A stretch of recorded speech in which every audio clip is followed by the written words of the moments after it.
avec des élèves de l'École de la Rive, nous sommes allés à Québec, sur les plaines d'Abraham, pour monter la côte de l'Anse-au-Foulon.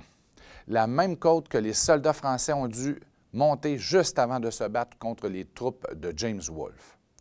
Fait à noter, c'est que la côte a été travaillée mécaniquement avec le temps. Elle est maintenant gazonnée, donc elle est plus facile à monter qu'elle était à l'époque. À l'époque, c'était de la terre, des racines, des pierres.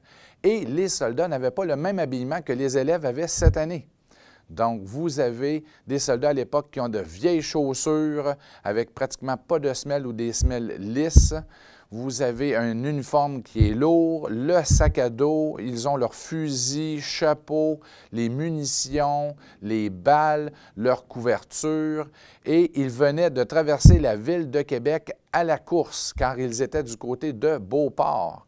Donc, ce matin-là, vous avez des soldats qui ont couru plusieurs kilomètres, qui sont habillés lourdement, équipés lourdement, qui doivent monter la côte. Et en passant, nous avons débuté l'ascension de la côte à partir du chemin qui traverse les plaines d'Abraham, tandis que les soldats, eux, ont monté dès le début de la pente. Donc, ils ont monté toute la côte et non la moitié. Donc, voici un exemple de ce que pouvait avoir l'air l'ascension de la côte de l'Anse-au-Foulon quelques minutes avant la bataille décisive sur les plaines d'Abraham.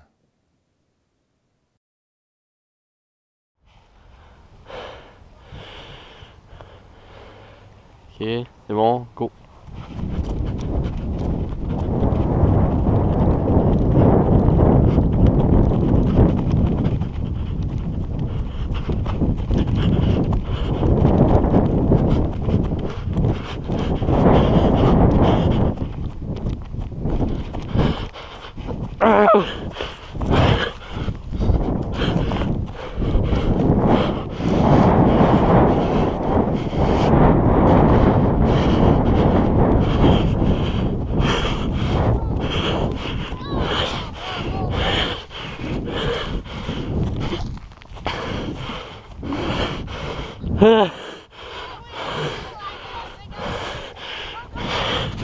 Ça glisse!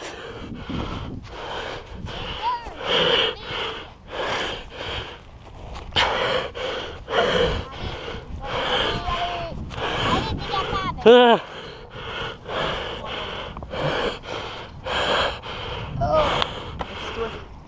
Toi pour vrai, là, c'est pas le jour. C'est blanc. Ça a pris 1 minute 56 mon fait.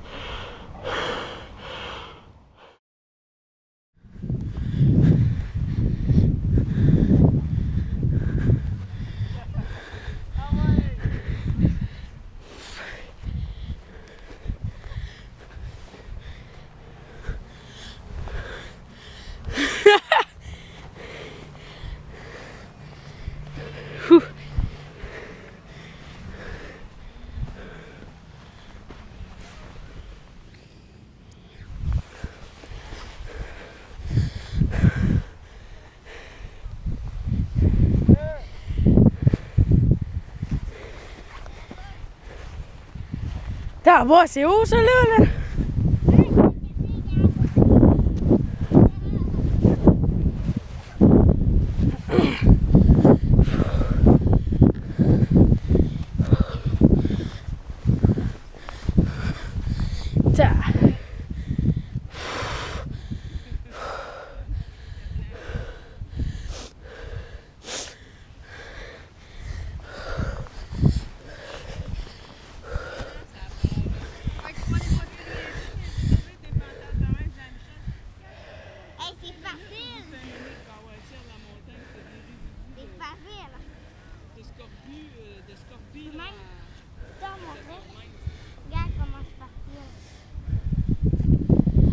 Oui, mais tout a des meilleurs chiens que moi.